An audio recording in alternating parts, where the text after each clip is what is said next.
마태복음 13장 10절에서 11절을 제가 읽겠습니다.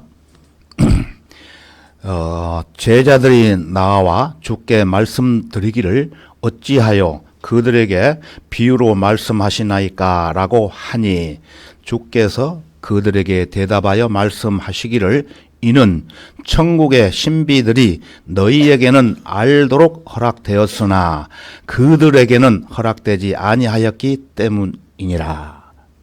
다 같이 기도드리겠습니다. 위대하시고 자비로우신 주 하나님 아버지, 허물과 죄들로 영원한 형벌을 받을 수밖에 없었던 저희들을 주님께서 흘리신 십자가의 보혈을 통해 구속해 주시고 하늘나라의 복된 산 소망을 고대하며 주님의 몸된 교회 안에서 늘 은혜 가운데서 살아갈 수 있도록 인도해 주신 네 감사합니다. 무엇보다도 한글 킹제임스 성경을 우리 손에 들려주시고 온전한 진리의 말씀으로 공부하며 주님의 뜻에 따라 날마다 주님과 동행하며 은혜의 복음을 위해 전념할 수 있도록 역사해 주심을 더욱 감사드립니다. 오늘 또 우리에게 필요한 말씀들로 풍성히 채워주시고 보다 더 풍성한 열매 맺을 수 있도록 인도해 주시기를 간구드립니다. 이 시간 하나님의 말씀이 선포될 때 우리 모두의 마음과 생각까지도 악한 세력으로부터 방해받지 않도록 주 성령님께서 주관해 주시기를 원합니다. 우리의 주님이시며 구주이신 주 예수 그리스도 이름으로 기도드리옵나이다. 아멘. 오늘은 천국의 신비라는 주제로 말씀드리겠습니다. 천국의 신비. 성경에는 천국의 신비들을 나타내어 보여주는 12개의 비유가 기록되어 있습니다. 12개의 비유. 그 중에 7개는 오늘 살펴볼 마태복음 13장에 있습니다. 천국의 신비에 대해서 예수님께서 제자들에게 비유로 설명을 하시는 겁니다. 주께서 그들에게 대답하여 말씀하시기를 이는 천국의 신비들이 너희에게는 알도록 허락되었으나 그들에게는 허락되지 아니하였기 때문이라. 11절에 이렇게 기록이 되어 있죠. 즉 교회 시대에는 천국을 신비의 형태로 나타내 보여준다는 것입니다. 그런데 한글 킹제임스 성경을 제외한 모든 성경 책들은 천국의 신비라는 단어를 바꿔버렸어요. 그래서 어떻게 바꿨냐면은 천국의 신비라는 단어를 비밀로 바꿔버렸습니다. 변개시켰다는 것입니다. 그래서 이 구절뿐만 아니고 신비라는 단어가 성경에서 28개 구절에서 31번 나오는데 특히 전에 우리가 봤던 개정 성경은 이 신비를 모두 다 비밀로 바꿔치기 해버렸어요. 아주 잘못된 단어입니다. 천국은 신비적인 형태로 감춰져 있기 때문에 예수께서 비유로 설명을 하시는 겁니다. 그러므로 마태복음 13장에 나오는 천국의 신비의 비유는 거부된 왕국 이후에 펼쳐지는 새로운 경륜의 모습이라고 볼 수 있습니다. 우리는 지난 시간에 천국은 이 땅에 세워질 실제적이고 가시적이며 정치적인 나라이기 때문에 그 천국은 현재 이루어지지 않고 연기되었다는 것을 이미 공부를 했습니다. 지금 현재 사탄이 차지하고 있는 나라는 우리나라도 마찬가지지만 아무리 실체적인 나라라고 해도 천국이라고 볼 수도 없고 불릴 수도 없다는 것입니다. 인간의 왕국이라는 것입니다. 천국은 하나님께서 온 우주 만물을 창조하신 태초 이래로 하나님과 사탄의 치열한 싸움의 주제가 된다는 것입니다. 왜 그럴까요? 하나님께서 천국의 왕을 임명하시면 사탄은 그 왕을 쓰러뜨리고 그 왕국을 빼앗아 버렸기 때문입니다. 그러나 이 천국은 하나님에 의해서 통치받는 신정 국가라는 것입니다. 자, 천국의 신비 또는 왕국의 신비라고도 합니다. 그것은 하나님께서 하늘과 땅을 창조하셨을 때는 제일 먼저 대리자를 통해서 왕국을 통치하셨기 때문입니다. 제일 첫 번째 대리자 왕은 누구였습니까? 누구라고 생각하십니까? 예? 누시퍼. 예, 누시퍼. 여러분, 누시퍼 말을 많이 들어보셨을 겁니다. 그러나 그 누시퍼가 반역함으로 인해, 반역이라는 것은 하나님 위에 더 올라가려고 했다는 그런 얘기입니다. 그래서 탈락하게 됩니다. 이때부터 누시퍼는 어떻게 됩니까? 마귀의 대장이 되어버린 것입니다. 마귀의 대장. 그러므로 그 이후 왕의 자리를 다른 사람으로 대처시켰는데 그 대체된 왕이 누구라고 생각하십니까? 최초의 누구죠? 아담. 예, 아담이었지 않습니까? 그러나 그 아담도 사탄의 유혹으로 천국을 결국에는 빼앗기고 맙니다. 그 이후에 누가 등장합니까? 크게 얘기해서 노아가 등장합니다. 노아. 그 노아도 사탄의 유혹을 이기지 못하고 천국을 빼앗기고 만다는 것입니다. 그 다음에 창세기 11장에 가서 보면은 하나님께서 갈대아 우르에서 살고 있던 아브람을 불러내서 큰 민족을 이루게 하신다는 약속의 실천을 하시기 위해서 그림을 한번 보여드릴게요. 자, 여기 보시면은 이 갈대아 우르라는 지역에서 하나님을 잊어버리고 우상을 섬기고 있을 때 하나님께서 많은 사람들 가운데에서 한 사람을 선택을 하는데 여기 보시면은 아브람, 이 사람을 선택을 하셨습니다. 그 이후에 간단하게 넘어갑니다. 창세기 17장 5절에서 6절을 보시면은 내 이름을 더 이상 아브람이라 부르지 않고 내 이름을 아브라함이라 하리니 이는 내가 너를 많은 민족들의 아비가 되게 하였음이라. 내가 너를 심히 다산하게 하리니 내가 네게서 민족들을 이루며 네게서 왕들이 나오게 하리라. 이렇게 말씀하셨어요.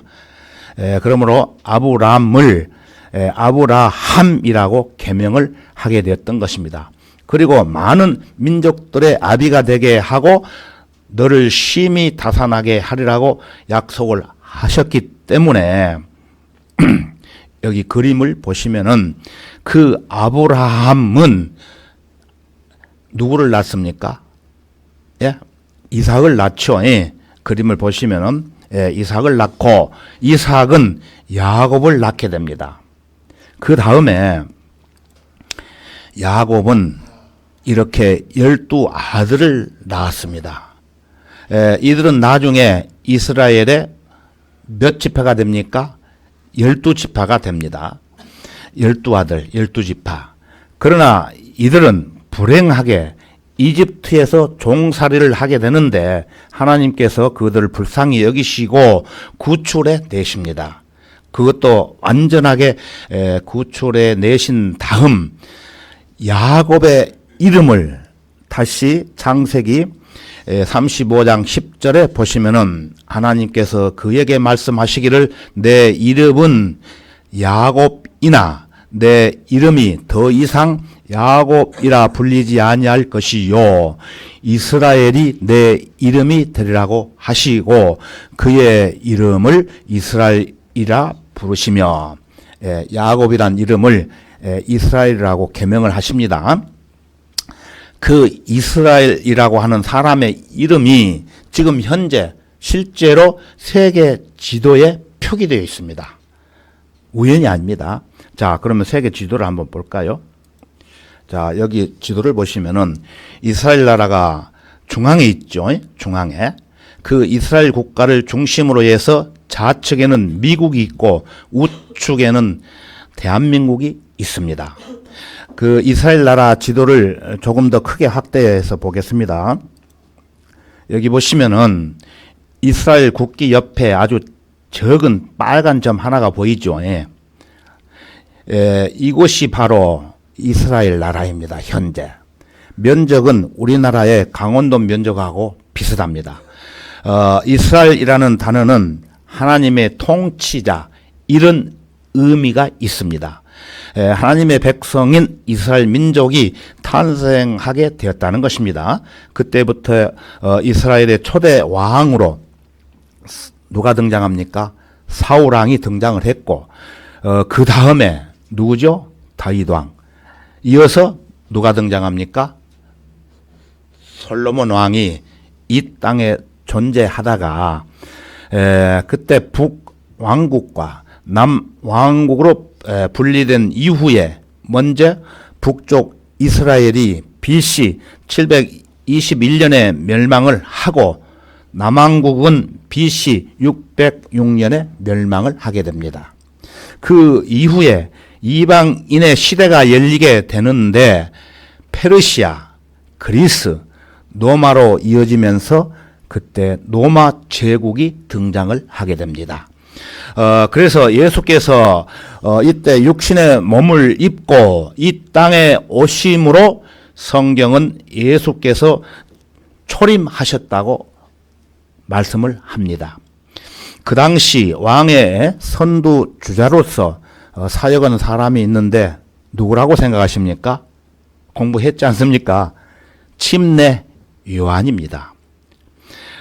마태복음 3장 1절에서 2절을 보시면 그 무렵에 침례인 요한이 와서 유대 광야에서 전파하여 말하기를 너희는 회개하라 천국이 가까이 왔느니라고 하니, 침례인 요한이 백성들을 향해 회개하라 천국이 가까이 왔느니라고 이렇게 선포를 했고, 마태복음 4장 17절에 가서 보면은 그때부터 예수께서 전파하기 시작하여 말씀하시기를 회개하라 천국이 가까이 왔느니라고 하시더라.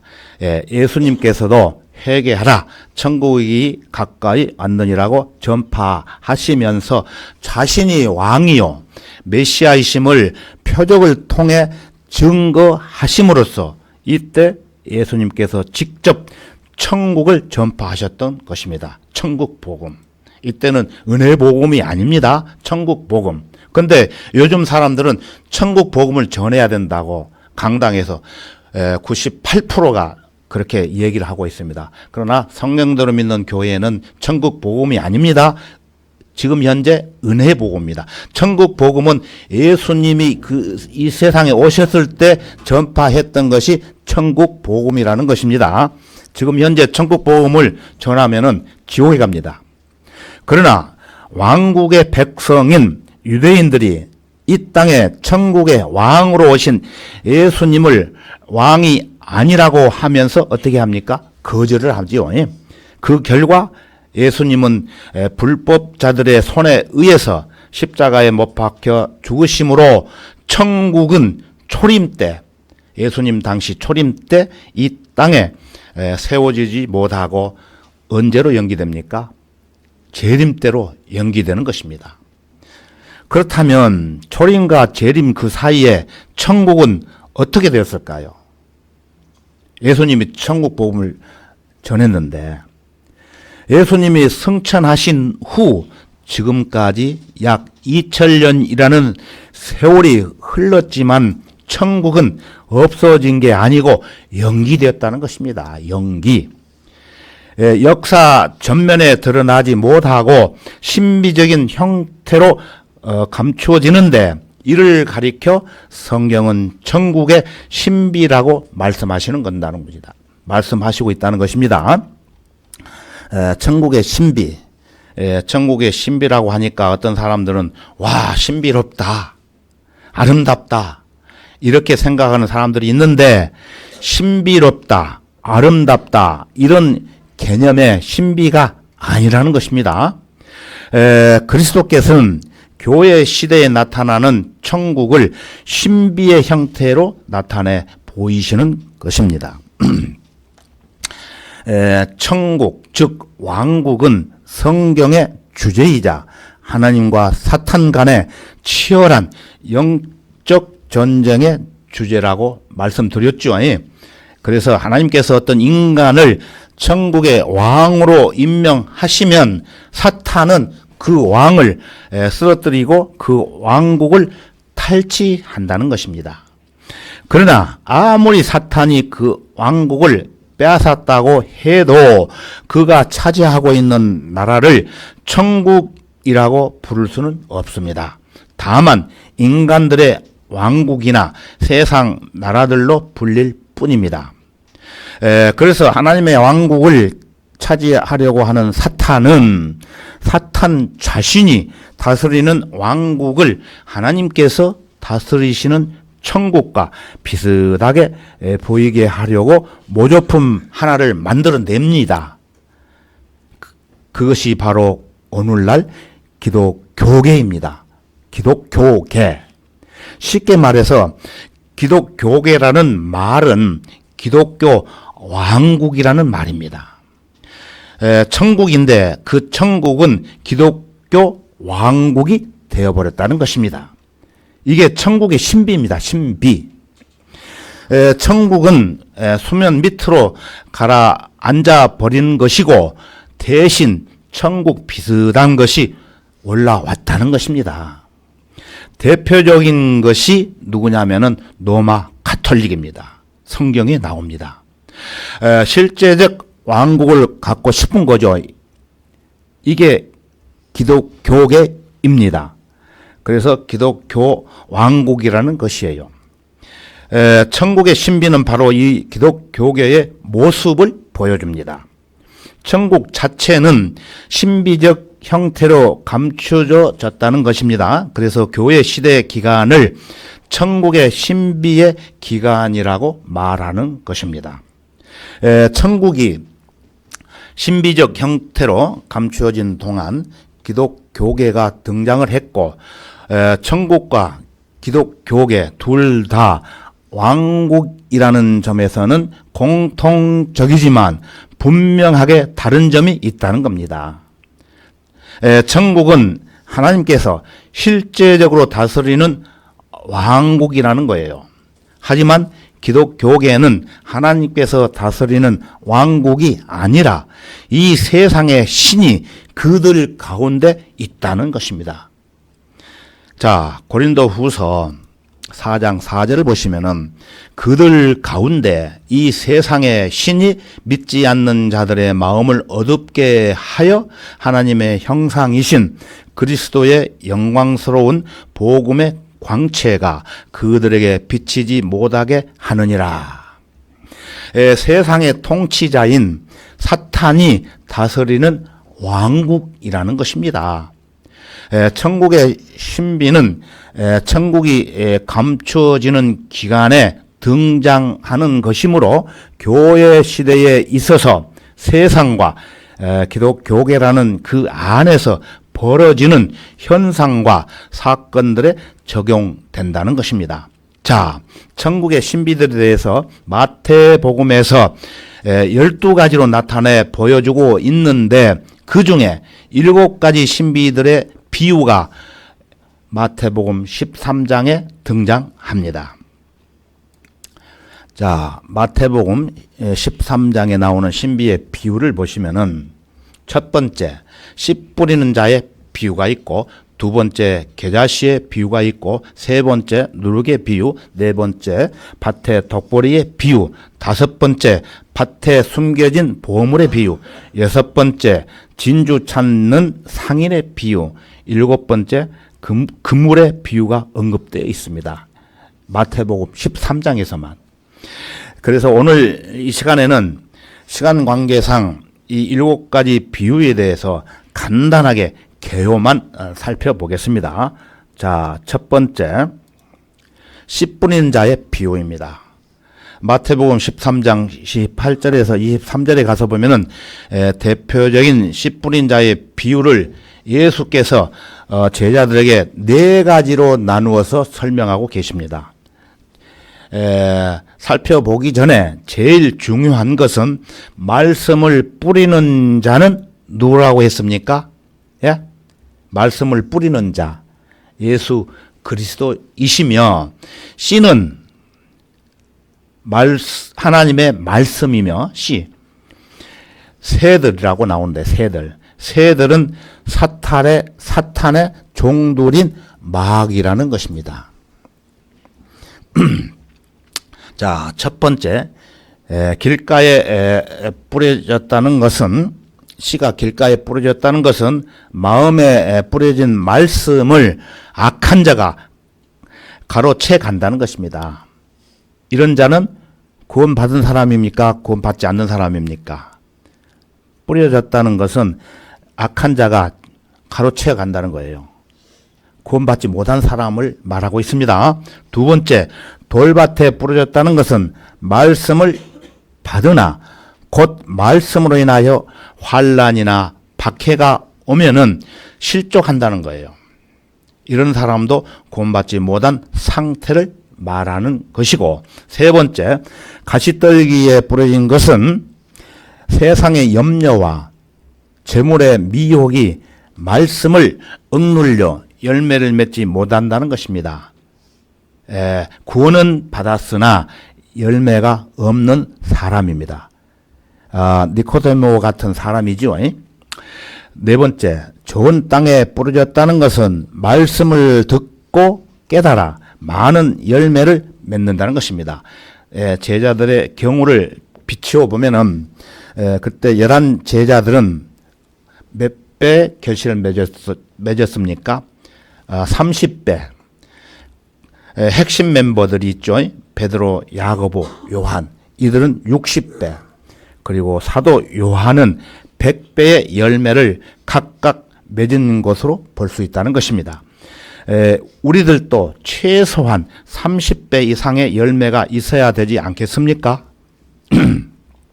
따라서 마태복음 13장의 천국의 신비들은 교회 시대에 세상과 기독교계 안에서 일어나는 일들을 주로 다루게 됩니다. 자, 두 번째, 겨자씨의 비유입니다. 마태복음 13장 31절에서 32절을 보시면은 주께서 그들 앞에 또 다른 비유를 들어 말씀하시기를, 천국은 어떤 사람이 가져다가 자기 밭에 뿌린 겨자씨 한 알과 같으니, 그것은 참으로 모든 씨 중에서 가장 작지만 자라나면 푸성기 중에서 가장 커지고 나무가 되면은 공중의 새들이 와서 그 가지들에 깃들이느니라고 하시더라. 이 비유는 대부분 사람들에 의해서 오용되고 있습니다. 오용되고 있다는 것입니다.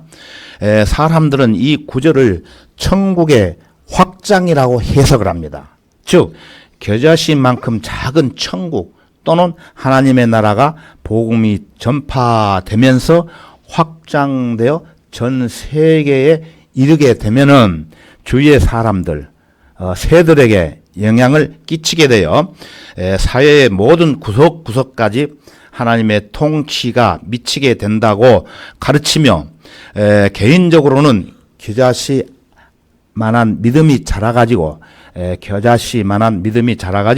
장성한 그리스도인이 되며, 그때 주위의 사람들에게도 복음의 영향력을 끼치게 된다고 가르친다는 것입니다.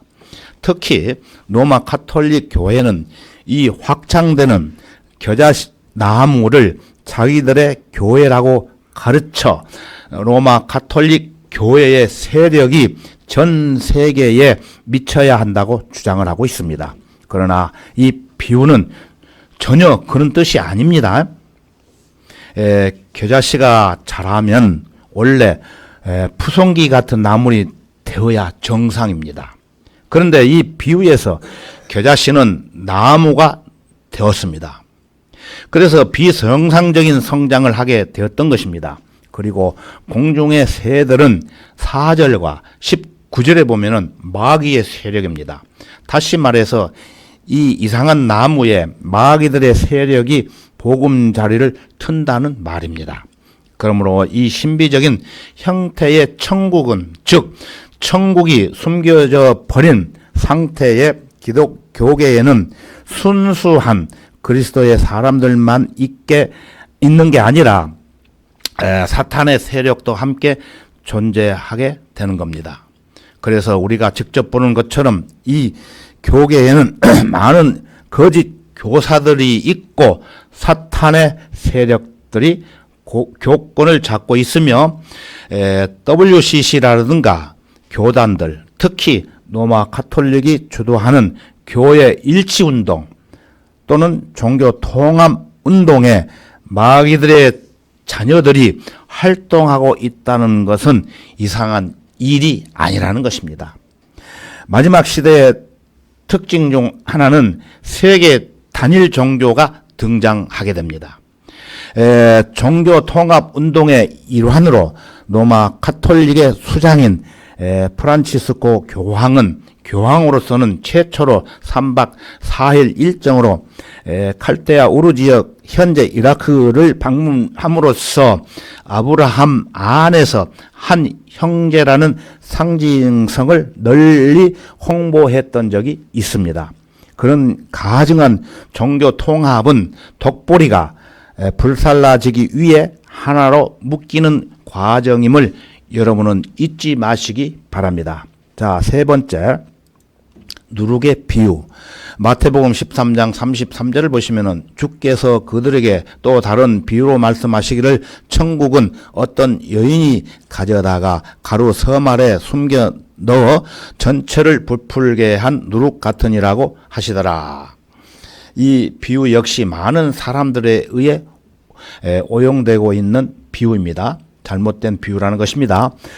누룩이 부푸는 것처럼 하나님의 나라 또는 천국이 부풀어져 복음이 전 세계에 퍼지게 된다는 사람들의 해석은 앞에 겨자씨 비유처럼 로마 가톨릭의 세계 확장을 위해서 좋은 교리가 될 뿐이며 후천년주의자들의 주장을 변호하게 되는 것입니다. 이 비유에서 올바로 알아야 할 부분은 여인과 누룩인데 이와 같이 가르치는 교회들은 누룩이 복음이고 여인은 교회라고 가르칩니다. 그러나 여기에서의 여인은 결코 교회가 아닙니다. 성경에서 여성으로 묘사되는 것이 몇 개 있는데 구약에서는 이스라엘이 여성으로 묘사되고 신약에서 그들은 처녀들로 복수 형태로 나타나기도 합니다. 그리고 예수 그리스도의 신부인 교회가 여성으로 나타납니다. 마태복음 13장 11절을 보시면은 주께서 그들에게 대답하여 말씀하시기를 이는 천국의 신비들이 너희에게는 알도록 허락되었으나 그들에게는 허락되지 아니하였기 때문이라. 천국의 신비들이 너희에게 알도록 허락되었으나 그들에게는 허락되지 아니하였기 때문이라고 말씀을 하시면서 천국의 신비를 말씀하시는 것입니다. 신비, 천국이 신비적인 형태로 감추어져 버렸다는 것입니다. 이 시기에 대해서 13절을 보시면은 그러므로 내가 그들에게 비유로 말하노니 이는 그들이 보아도 보지 못하고 들어도 듣지 못하며 또 깨닫지 못함이라 하면서 16절로 가서 보면은 그러나 너희 눈은 볼 수 있고 또 너희 귀는 들을 수 있으니 복이 있도다. 네. 여기서 너희라는 말은 제자들을 말하고 있습니다. 감추어져 있는 것을 너희는 볼 수 있기 때문에 복이 있다고 말씀하십니다. 성경대로 믿는 여러분도 이제 올바른 진리를 확실히 알았기 때문에 복받은 사람들이라는 것입니다. 그래서 유대인들에게 뭔가가 감추어져 있고 구약의 선지자들에게도 뭔가가 감추어져 있는데 이것이 신약에 드러나지요. 이게 교회입니다. 교회. 구약에는 천국이 감춰졌어요. 천국 자체가 교회라는 것 아니에요. 하지만 감춰졌는데 너희들은 본다 그랬어요. 그러므로 이것은 시대적으로 교회 시대를 말합니다. 겨자씨 비유와 누룩의 비유는 마가복음과 누가복음의 하나님의 나라의 신비에서도 발견됩니다. 이런 관점에서 보면은 이 비유는 기독교계뿐만 아니라 거듭난 성도들만 구성된 참된 교회에도 적용할 수 있다는 것입니다.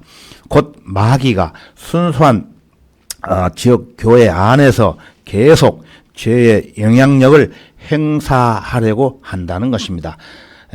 특히 말씀을 올바로 나누어 공부 않을 때는 교회가 거짓 교리로 부풀어질 수 있다는 사실을 보여주고 있습니다. 자, 네 번째, 밭의 독보리 비유인데요. 마태복음 13장 36절에서 41절의 해석에 놓은 것을 보면은 밭은 세상입니다. 교회가 아닙니다. 천국의 신비를 말하고 있습니다. 교회는 무리들입니다. 교회 시대에 접목을 시키면 안 되는 겁니다. 덕보리 곡식의 모조품입니다. 모조품.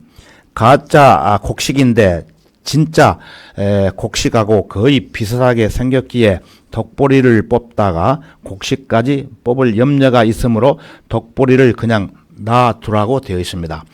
이 세상에는 곡식과 덕보리가 함께 존재합니다. 이것은 주님이 오셔서 심판하실 때까지 계속될 것입니다.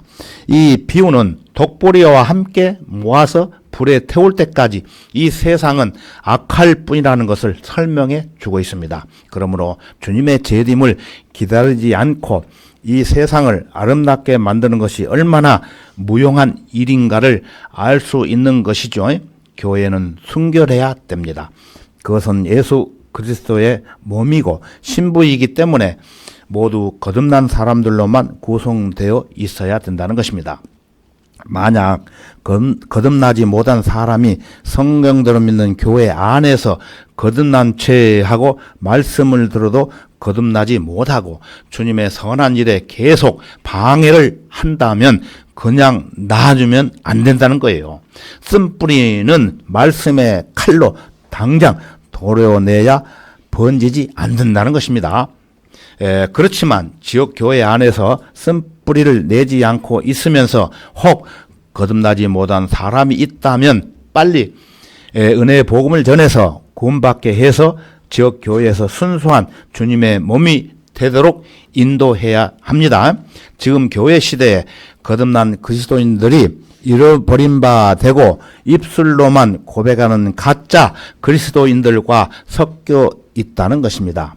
오늘날 개성교회를 다니는 교인들은 약 70-80%가 구원받지 못한 사람들로 채워져 있다는 것입니다. 여러분 놀랍지 않습니까? 나중에 독보리로 비유되는 마귀의 자녀들을 불러 태우기에 모두 묶어서 한 곳에 모을 것입니다. 시기적으로는 이 비유가 아직까지 곡식과 독보리가 공존하고 있는 교회 시대에 해당되겠죠? 하지만 전국의 신비라는 관점에서 볼 때 천년 왕국이 임하기 직전에 곡식으로 비유되는 환난 성도들은 천년 왕국으로 들어가고 독보리 비유는 구원받지 않은 죄인들은 지옥의 불길 가운데로 떨어지는 곧 곡식과 독보리가 완전히 분리되는 대환난 끝에 그 초점이 맞춰져 있다는 것입니다. 다섯 번째, 밭에 숨겨진 보물. 마태복음 13장 43절을 보시면은 또 천국은 밭에 숨겨진 보물과 같으니 어떤 사람이 그것을 찾은 후에 다시 숨기고 그 기쁨으로 가서 자기의 모든 소유를 팔아 그 밭을 사느니라. 여기서 어떤 사람은 예수 그리스도시고 밭은 세상이며 보물은 이스라엘이라는 것입니다. 독특한 보물로 택하셨습니다. 이 구절에 땅에서 다시 숨겨두라라는 말은 하나님께서 그들에게 얼굴을 돌리시어 자신을 숨기시는 것을 의미합니다. 이것은 이스라엘을 세상 속에 숨겨 버리셔서 세상 가운데 흩으심으로써 그들이 박해를 받게 되는 모습을 의미하기도 합니다. 자기 모든 소유를 팔아 이것을 십자가 사건을 의미합니다. 그 밭을 사느니라, 이것은 진주 찾는 상인의 비유와 달리 진주가 아닌 세상 전체를 송두리째 사시는 모습을 의미하고, 세상을 송두리째 사시는 날은 재림 때로서 세상의 모든 나라들이 예수 그리스도의 왕국이 되는 것을 의미하기도 합니다. 그날의 독특한 보물인 이스라엘은 현재의 고난, 대환란도 포함됩니다. 그 고난에서 회복될 것입니다. 자, 6번째, 진주를 찾는 상인의 비유인데요. 마태복음 13장 45절에서 46절에 또 천국은 좋은 진주를 찾는 상인과 같으니 그가 매우 값진 진주 하나를 찾아가서 자기의 모든 소유를 팔아 그것을 샀느니라. 진주라는 이 비유는 진짜 교회거든요. 그러니까 교회 시대에 가짜 교회도 있지만 진짜 교회가 있다는 것입니다. 여기에 그 상인도 예수 그리스도이시고 진주는 교회라는 것입니다. 진주라는 보물은 다른 모든 보석과 다르게 유일하게 유기물이라는 것입니다. 그래서 다른 보석과 달리 자르면 망가지게 됩니다. 성경에 묘사된 여러 집단 중 유일하게 유기체라고 불리는 것은 교회입니다. 교회는 그리스도의 몸이기 때문에 결코 잘려나갈 수 없습니다. 여기서 상인은 밭을 사는 것이 아니라 진주를 삽니다. 예수 그리스도는 이 세상 모든 사람을 사랑하셨으나 특별히 교회를 더러 사랑하셨습니다. 예수 그리스도와 교회와의 관계는 신랑과 신부의 관계입니다. 아내들, 너희는 너희 자신의 남편에게 복종하기를 주께 하듯 하라. 에베소서 2장 5절의 말씀입니다. 그래서 예수 그리스도께서 지불하신 값은 하나님의 피입니다. 하나님의 피. 하나님께서 자신의 피로 사신 하나님의 교회를 돌보게 하셨느니라고 사도행전 20장 28절에 기록이 되어 있습니다. 그러므로 이 시대는 예수 그리스도의 피 외에는 어떤 것들도 구원을 얻을 수 없습니다. 자, 7번째, 그물의 비유입니다. 마태복음 13장 47절에서 50절을 보시면은 또 천국은 각가지 종류의 물고기를 모으기 위해 바다에 던져놓은 그물과 같으니, 그물이 가득 차면은 해변에 끌어올려 놓고 앉아서 좋은 것은 그릇에 담고 나쁜 것은 내어 버리느니라. 세상의 끝에도 그러하리라. 천사들이 나와서 악인들을 의인들로 부터 가려내어 그들을 불타는 용광로 속으로 던지리니 거기서 울며 이를 갈고 있으라고 하시더라. 이 비유는 밭의 독보리 비유와 내용이 유사합니다. 여기서는 현 세상 제도가 끝나는 때, 즉 천년 왕국이 시작되는 때, 다시 말하면은 대환란의 끝을 말하고 있습니다. 이 시대의 마지막에 예수께서는 천사들을 통해 구원받은 성도들과 그렇지 않은 사람들을 가려냅니다. 여기서 한 가지 주의할 것은 이 상황은 성도의 휴고가 아니라 두 번째 비유에서 30절에 나오는 독보리 비유죠. 천사들이 추수하는 것과 같은 상황이라는 것입니다. 천사들이 추수하는 것과 같은 상황이 벌어진다는 것입니다. 이것은 요한계시록 14장 15절에서 20절에 보면은 예수님께서 이 땅에 재림하시면 이 땅에 남아있는 사람들을 심판하시는 모습입니다. 우리가 이 비유들을 대할 때 주의해야 할 또 하나는 이 비유들이 비록 교회 시대에 적용된다고 할지라도 천국의 상황과 연결시킬 수 있어야 한다는 것입니다. 왜냐하면은 여기에서 다루어지는 것은 분명히 천국이기 때문입니다. 그래서 이 비유들은 비록 실제적인 천국의 모습이 아니라 실제적인 형태의 왕국을 말할지라도 실제적인 천국의 연속 선상에 있다는 것입니다. 다시 말해서 이 비유들은 왕국이 임하기까지 과정을 설명해 준다는 것입니다. 그러므로 왕국이 임할 때 악인들이 어떻게 되면은 의인들이 어떻게 아버지의 왕국에 들어간다는 것을 이 비유는 설명해 주고 있다는 것입니다. 악인이 어떻게 되며 의인은 어떻게 되는 것을 설명해 주고 있다는 것입니다. 그리고 이 비유의 결론은 왕국의 천국의 회복입니다. 자, 이제 설교를 마무리하겠습니다. 우리 다 같이 마태복음 13장 51절에서 52절을 보겠습니다.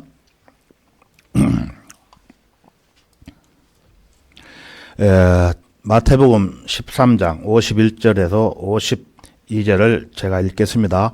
예수께서 그들에게 말씀하시기를 너희는 이 모든 것을 깨달았느냐고 하시니 그들이 주께 대답하기를 예 주여라고 하더라. 그때 주께서 그들에게 말씀하시기를 그러므로 천국에 관한 교훈을 받은 모든 서기관들은 마치 자기 보물창고에서 새 것들과 옛 것들을 꺼내오는 집 주인과 같으니라고 하시더라. 자, 여러분 지금까지 천국의 신비에 대해서 어려운 단어가 많이 나왔지요. 어느 정도 어떻게 이해가 되시겠습니까?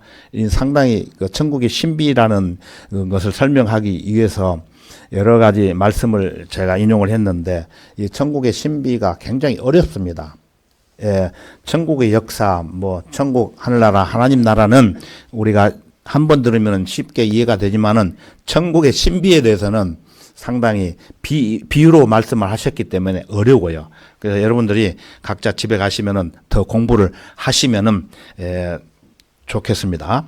예수님께서 7가지 비유를 말씀하시면서 교회 시대, 즉 교회에 적용되지는 않지만 교회 시대에 일어날 일들을 제자들에게 알려주셨고 제자들은 이러한 진리들을 제한적으로나마 이해를 했으며 그들은 이것에 관한 교훈을 맡게 되었던 것입니다. 그래서 어렵기 때문에 제자들도 제한적으로 이해를 했다는 것입니다. 그러나 오늘날 교회 시대는 이 신비가 다 풀려져 있기 때문에 개혁성경에서 말하는 비밀이 아닙니다. 신비이기 때문에 교회 시대에서는 모두가 다 해석을 하고 있기 때문에 우리는 이 신비에 대해서 공부를 하게 되면은 정확하게 알 수 있다는 것입니다. 그래서 베드로는 유대인을 위해 천국 복음을 전하는 사람이었지만은 바울이 사역하기 전에 이방인에게 복음의 문을 열어주는 즉 신약의 진리를 제시해주는 역할을 하게 되었던 것입니다. 그래서 바울 사도가 이러한 복음의 천국의 신비에 대해서 또 여러 가지 얘기를 하고 있는데 시간 관계상 줄이고 오늘은 여기까지 하겠습니다. 다 같이 기도하겠습니다. 주님 감사합니다. 오늘 본문 말씀을 중심으로 한글 김제임스 성경을 통해 천국의 신비라는 주제로 살펴볼 수 있도록 베풀어 주신 은혜 감사합니다. 하지만 오늘날 강당에서 잘못 번역된 성경을 가지고 설교하기 때문에 천국의 신비라는 단어를 천국의 비밀이라고 잘못 가르치는 무리들이 너무나도 많이 있습니다. 주님, 그들에게도 잘못된 성경을 뒤로 미루고 올바로 번역된 한글 김제임스 성경을 손에 들고 진리의 말씀들을 정확히 나누어서 설명할 수 있도록 그들의 마음문을 활짝 열어 주시기를 간구드립니다.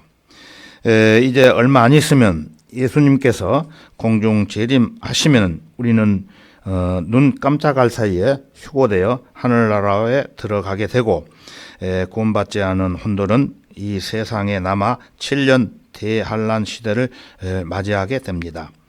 그 7년이란 대환란이 지나게 되면은 예수님께서 이 땅에 재림하실 때 하나님의 나라와 천국이 이 땅에 실제로 이루어진다는 그 사실을 저희들은 이미 알고 있기 때문에 이보다 더 기쁘고 행복한 날이 어디 있겠습니까?